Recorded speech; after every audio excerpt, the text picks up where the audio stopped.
টলিগঞ্জের তারকা সোহম চক্রবর্তী এবং টলিগঞ্জের অভিনেত্রী ইদিকা পালকে আগামী দিন একসঙ্গে কাজ করতে দেখা যাবে, তাও আবার তাদের আসন্ন চলচ্চিত্রের নাম বহুরূপ। চলচ্চিত্রটি মূলত সাইকো কিলার থ্রিলার ঘটনার চলচ্চিত্র হবে। এমনকি চলচ্চিত্রের পর্দায় সোহম চক্রবর্তীকে 60টি লুকে অভিনয় করতে দেখা যাবে। তাই তো বলাই বাহুল্য যে চলচ্চিত্রের জন্য বেশ কষ্ট করতে হয়েছে সোহমকে। সেই সাথে অবশ্য চলচ্চিত্রের পর্দায় ইদিকা পালের লুকের অনেকটা পরিবর্তন থাকবে। মূলত মাত্র কয়েকটা দিন আগে ইদিকা পালের চলচ্চিত্রের প্রথম পোস্টার প্রকাশ্যে এনেছিলেন চলচ্চিত্রের নির্মাতা সংশ্লিষ্টরা।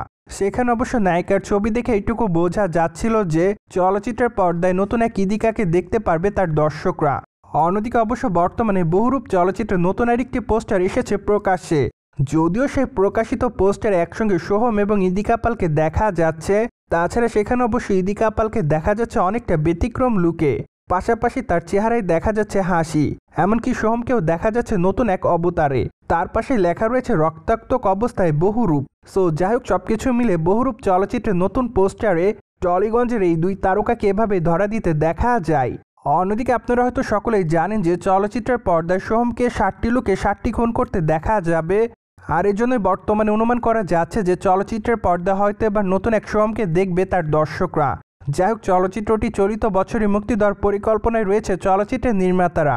তাই তো বলাই বাহুল্য যে আপাতত তারা চলচ্চিত্রের প্রমোশনালের কাজ চালাচ্ছে, যাতে তারা চলচ্চিত্রটি মুক্তির সময় বেশ ভালো একটি রেসপন্স পায় দর্শকদের কাছ থেকে।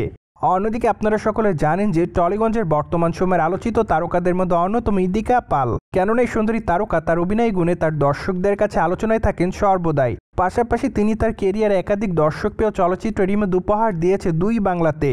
যদিও তার চলচ্চিত্রের পথ চলাটা শুরু হয় বাংলাদেশি তারকা সাকিব খানের সঙ্গে, তারপরে অবশ্য কলকাতা বাংলা চলচ্চিত্রে কাজ করতে দেখা গিয়েছিল এই সুন্দরী তারকাকে, যার প্রেক্ষাপটে সর্বশেষ তাকে টলিগঞ্জের তারকা দেবের সঙ্গে কাজ করতে দেখা যায় খাদান চলচ্চিত্রে। চলচ্চিত্রের পর্দায় অবশ্য তার দুষ্টু মিষ্টি অভিনয় তার দর্শকদের কাছে নজর কাটতে বাধ্য হয়।